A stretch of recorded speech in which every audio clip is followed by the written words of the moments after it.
Saudi আরব সম্পর্কে দুইটা কথা বললে যে গালি দেয় আমাকে, আমি বলি আপনি যদি উলঙ্গ হয়ে 1000 বছর গালি দেন, সৌদি আরবের কিচ্ছু করতে পারবেন না ইনশাআল্লাহ।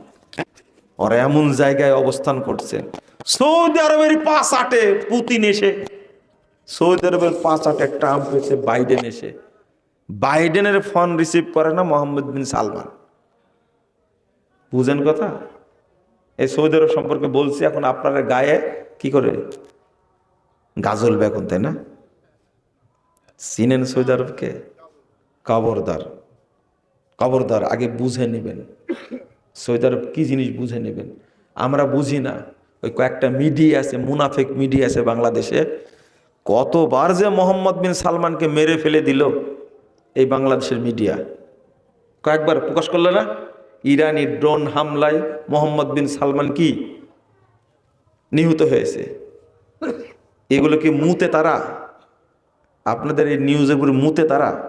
ওদের পেশাবেরও দাম আছে, সব জায়গায় পেশাব করে না। আপনি জানেন এটা? বাংলাদেশের মিডিয়াগুলো কত খারাপ। এরা সব শিয়াপন্থী, ইরানপন্থী। এরা লজ্জা কোন দিন হবে?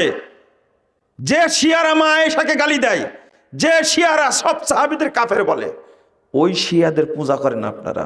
সি, লজ্জাই লাগে কথা বলতে।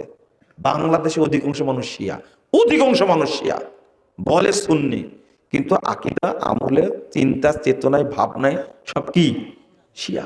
অধিকাংশ শিয়া। আগে বলতাম অধিকাংশ মুসলিম, না না না, অধিকাংশ শিয়া।